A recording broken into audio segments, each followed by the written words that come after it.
മാധവന് ദേവിയെക്കുറിച്ച് ഒന്നും അറിയില്ലെന്നല്ലേ പറഞ്ഞത്? അതെ അച്ഛാ. ഇവിടെ കാർ പാർക്കിംഗ് ഏരിയയില് ആരോ പിന്നിലൂടെ വന്ന് മുഖം പൊത്തി, അത്രമാത്രമേ ഓർമ്മയുള്ളൂ. പിന്നെ രാമപുരത്തെ റോഡരികിലെ കുറ്റിക്കാട്ടിന്നാ നാട്ടുകാർ കണ്ടെത്തിയത്. കാര്യങ്ങളൊന്നും വ്യക്തമാവുന്നില്ല. ദേവിയുടെ വീട്ടുകാരുടെ ചോദ്യങ്ങൾക്ക് മുന്നിൽ തലകുനിച്ച് നിൽക്കേ നിവൃത്തി ഉണ്ടായിരുന്നുള്ളൂ.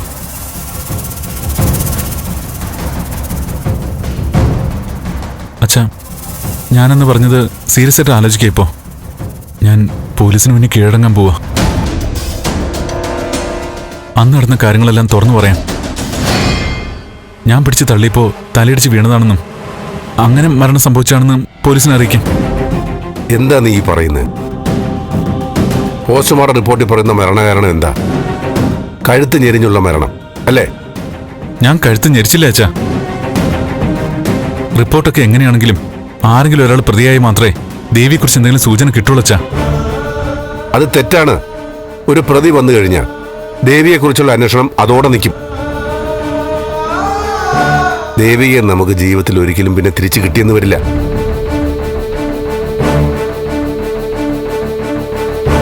നന്ദ, അന്വേഷണത്തിന്റെ വഴിക്ക് നീങ്ങട്ടെ. മീരയുടെ മരണത്തിന് പിന്നിൽ മൂന്നാമതൊരാൾ മറഞ്ഞിരിപ്പുണ്ടെങ്കിൽ ഇവിടെ നടക്കുന്ന ഓരോ നീക്കങ്ങളും അയാൾ അറിയുന്നുണ്ടാവും. അയാളുടെ ലക്ഷ്യം എന്താണെന്നൊക്കെ അന്വേഷിച്ചറിയേണ്ട കാര്യങ്ങളാണ്. ഇന്ന് നിന്നെ ഫോളോ ചെയ്ത കാറുകൾ, അതിന്റെ പിന്നിൽ ആരാണെന്ന് നിനക്കെന്തെങ്കിലും തോന്നുന്നുണ്ടോ?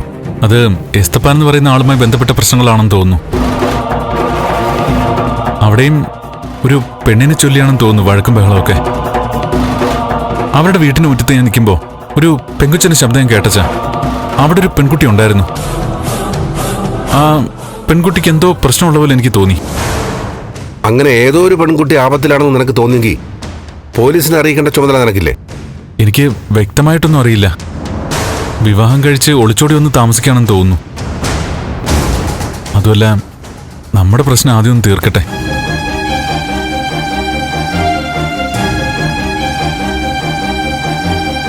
അച്ഛാ, ഞാൻ എന്താ ചെയ്യണ്ടേ? എന്റെ ദേവിയെ കണ്ടെത്താൻ പറ്റുമെന്ന് എനിക്ക് തോന്നുന്നില്ല. എവിടെയെന്ന് പറഞ്ഞാൽ അന്വേഷിക്കേണ്ടത്? ആർക്കാ പരാതി കൊടുക്കേണ്ടത്? അവളെക്കുറിച്ചൊരു ഉത്തരം കിട്ടുന്നതുവരെ ഞാൻ എന്താ ചെയ്യേണ്ടത്? എനിക്കൊന്നും അറിയില്ല. പ്രതിസന്ധികളില ഒരാൾ കൂടുതൽ കരുത്തനാ വേണ്ടത്.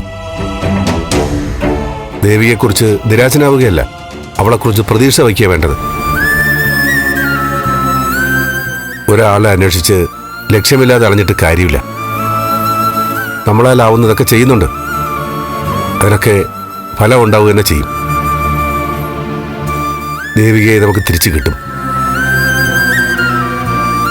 നമ്മൾ നേരിന്റെ പാത വിട്ട് സഞ്ചരിച്ചിട്ടില്ല. സത്യം പുറത്തു വരുന്ന ദിവസം വൈകാതെ എത്തും. സന്തോഷം വീണ്ടും വരും. അന്ന് ബലരാമനും കാര്യങ്ങൾ തിരിച്ചറിയും.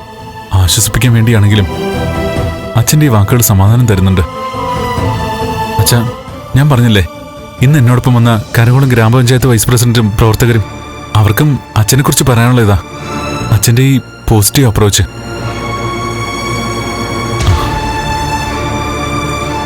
എന്തായാലും ദേവിക വൈകാതെ മടങ്ങിയെത്തും അല്ലേ അച്ഛാ? തീർച്ചയായും ദേവിക നിന്റെ അടുത്തേക്ക് തിരിച്ചെത്തും. നീ സമാധാനമായിട്ടിരിക്കും.